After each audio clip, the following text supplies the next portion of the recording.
Isang magandang araw po sa inyo lahat, isang panibagong reaction video na naman po ating pong gagawin ngayon dito sa napakagandang series na to na Lavender Fields. Episode 34 na po tayo. Sobrang excited na po ako sa episode at sana lumabas na nga itong si Tyrone para malaman natin ang backstory niya kung bakit siya nasa China.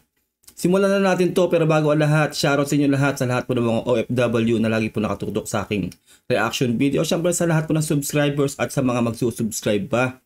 Simulan na natin to. Let's do this.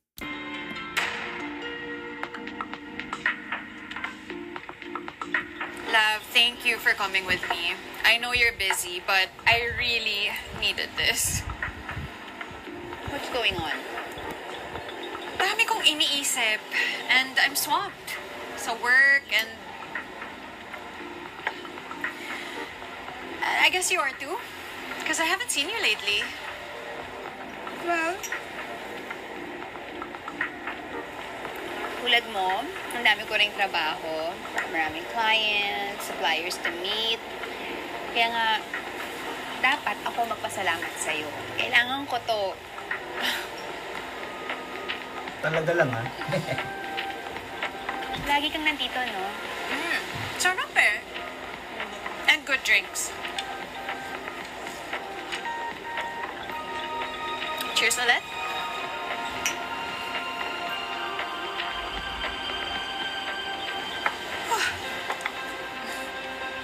Order ka pa. Ano pa gusto mo? Wait, ubusan ko muna to. Baka. You can get anything. I'm good, thank you. Good day. Good day. By the way, my daughter Heather. Finally. Selos. The daughter of Amy. Sibling rivalry. Iris, bakit? Please. It's my dad. Oh, he did not. With my half-sister. Why don't you say hi? No. My dad and I are not okay. And my half-sister, we're not okay as well. Since birth. Shot? Grabe siya. Love, I'll just say hi to ate.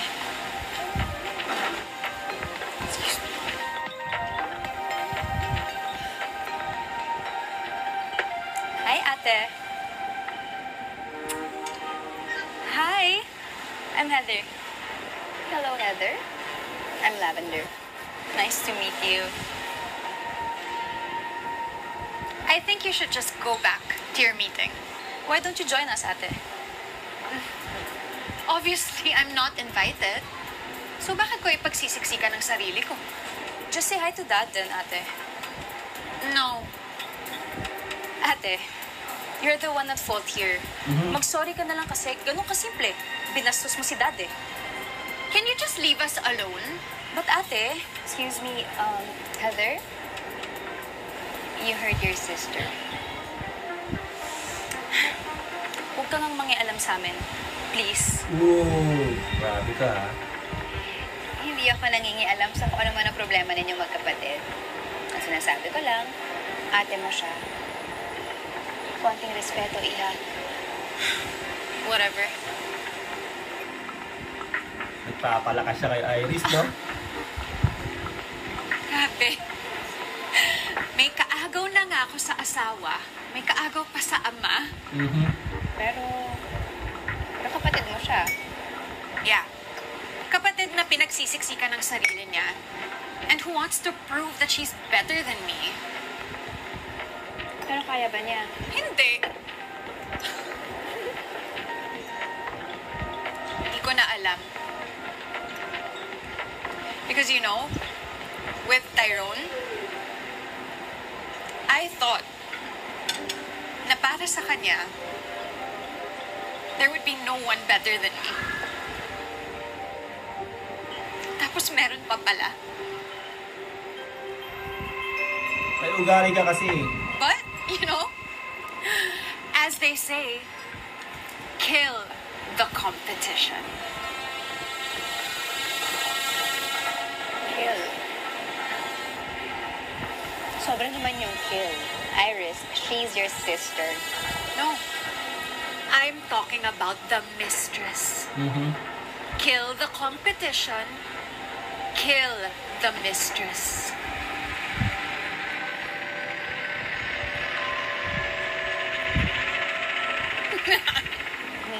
Ang intense. Nasa harap mo lang. Shot? Oh my God, Iris. Ang dami mo nang nainom. No. Baka pag nag-drive ka, makapatay ka talaga. O baka ikaw ang mamatay. Ooh. Grabe siya. What? Just after your safety. Oh my God. Kunin ka lang yung check tapos hatid na kita. Okay? Waiter! Nagtitigil lang yan si Jasmine eh. Yung mga sinabi nito ni Iris eh. Ang galing ng parehas umasa, grabe. Dahil din dito kayo galing ng pag-dito.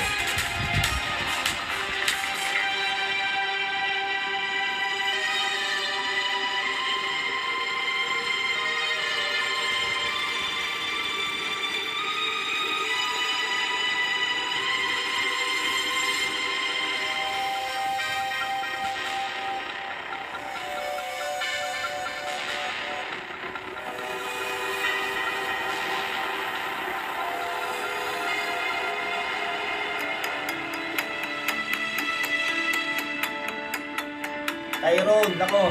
Magpakita ka na, Tyrone.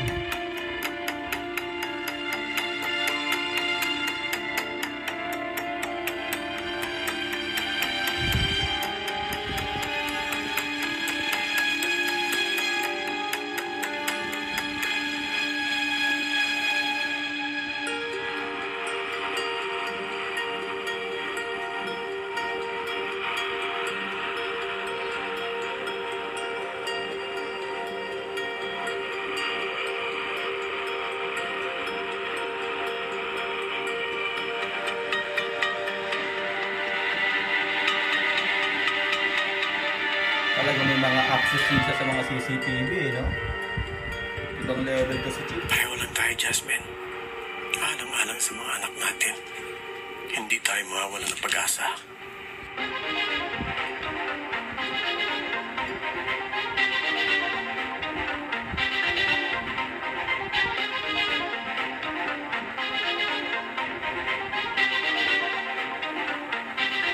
Tyrone talaga Nandito ano ko eh. rin. Para mahuli kita. At malalaman ko na rin kung anong talagang katotohanan.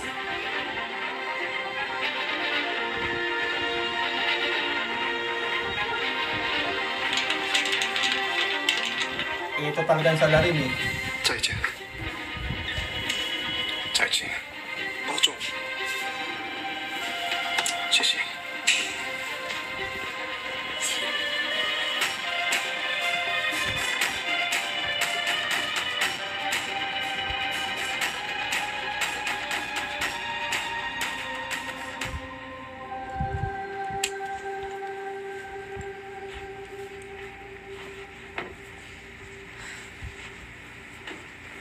Thank you.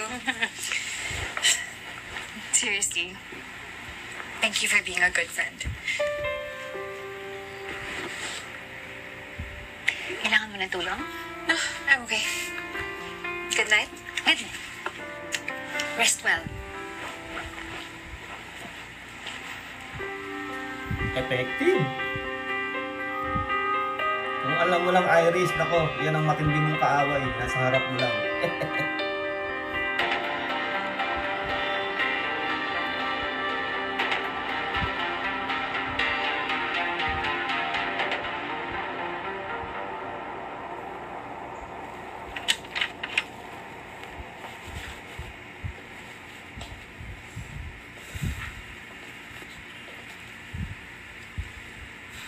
Akala ko may lakad kayo ni Iris.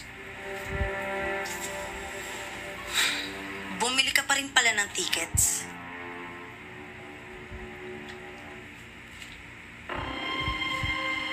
Tataka sila, nako, paano na si Camila?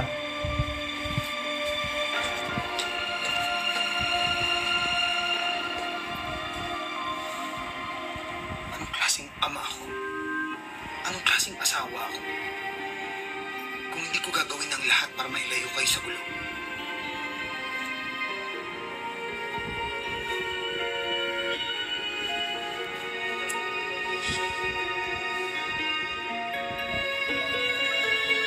May point siya doon.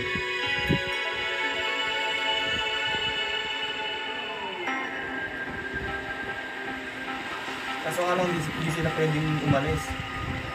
Malalayo lalo kay Jasmine si Camila.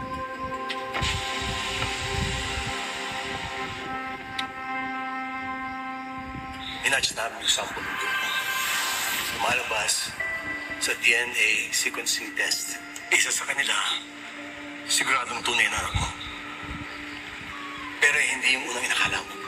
Hindi si Angel? Si Camila. Siya yung merong 99% match. Lance? Lance, ano bang nangyayari? Willie, may iwanan na tayo ng aeroplano. Wala na tayong oras para magdiskusyon. Halika na. Di ba nga sinabi ko na sa'yo, hindi nga kami sasama ng anak mo, Lance! Sasama kayo sa akin. Wala pa akong naiimpake. Wala pang gamit na naaayos. Andito ako. Nandito si Camila. Wala ka nang kailangang ayusin. Hindi kami sasama ng anak mo. Akin na. Sasama kayo sa akin. Ano ba yun? Kailangan na... Lily? Okay lang kayo?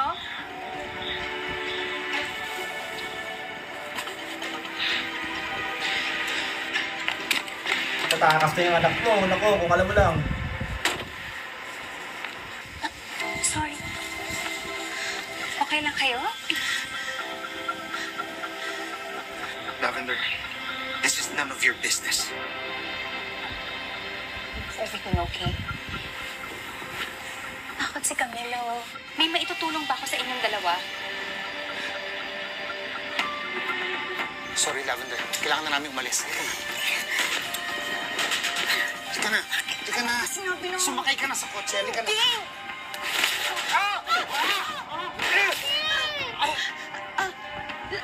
Love, okay lang. Love, okay lang. Pinilarte eh. Grabe siya. Kung gusto mo umalis, umalis ka na muna, Lance. Dito lang kami ni Camila.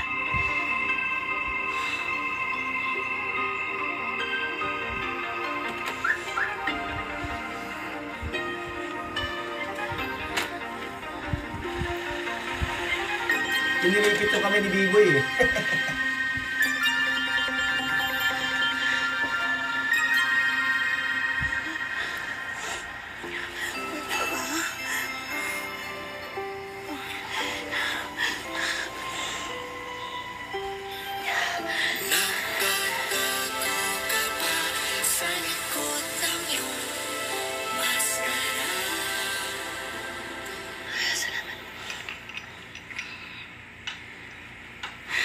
Okay ka na?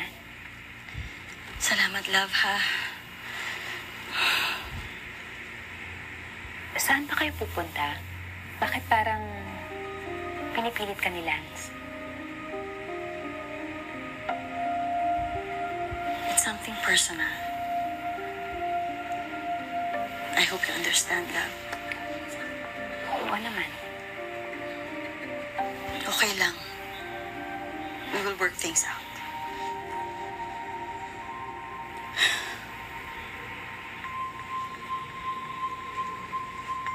Hindi niya basta pwedeng sabihin yun eh.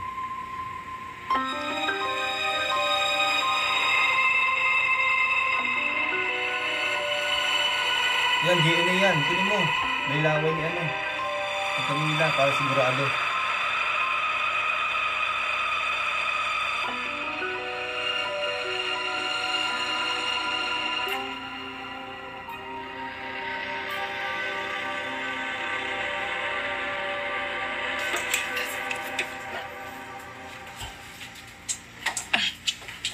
Panahubog tong babaeng to eh, no?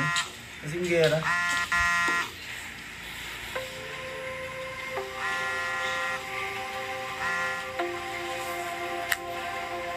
Hello? Iris? Tyrone!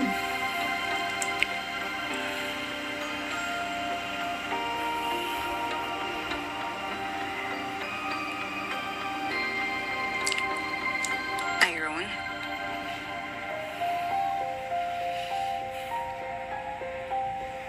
Finally. Iris, pwede ba tayo mag-usap? You have no idea.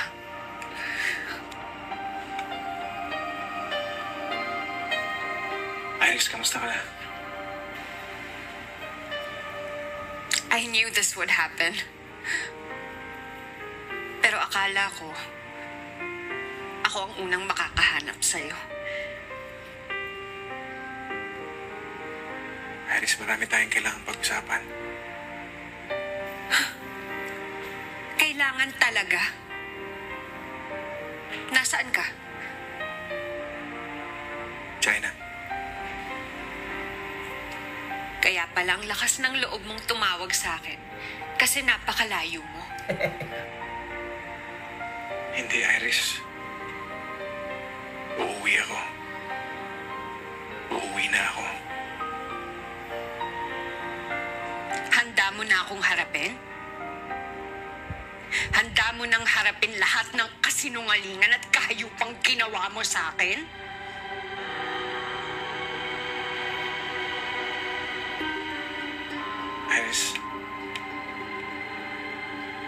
Iris, patawarin mo ako. Sana hayaan mo ako magpaliwanag. Oh, I cannot wait to hear all of your excuses. I'm so excited. I miss you so much.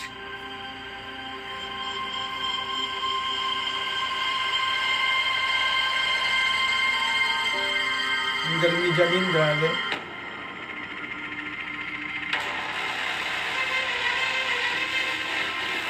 Effective sa kanyang kontrabida, grabe. Galing, galing.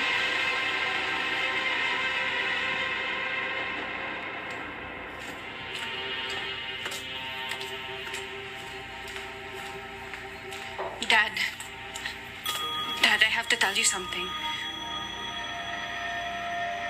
Alam ko nang ibabalita mo.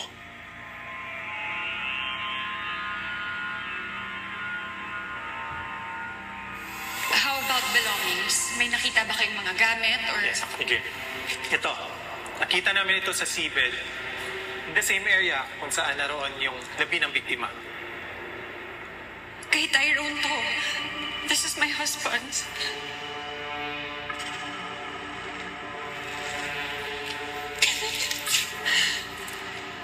You don't realize it was Freddy.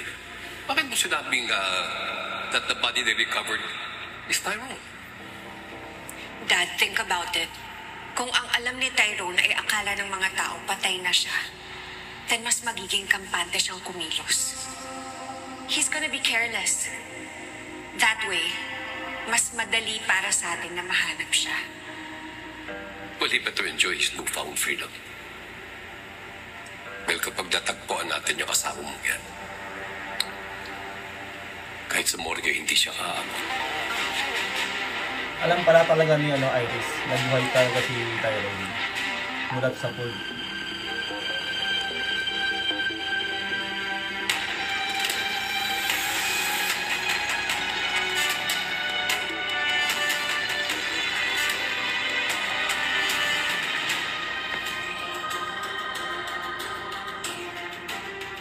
Puro mukha ni Tyrone tong board mo eh. Hindi ako aalis dito hanggat hindi mo sa akin sinasabi ang totoo.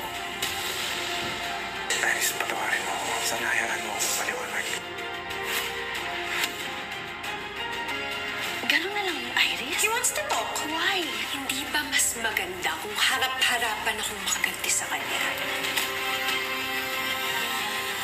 Grabe, ayun na nga, nagpakita na si Tyrone at uuwi na ng Pilipinas itong si Tyrone mula sa China. Ang ganda ng istorya, no? Nabilib ako sa acting ni Janine.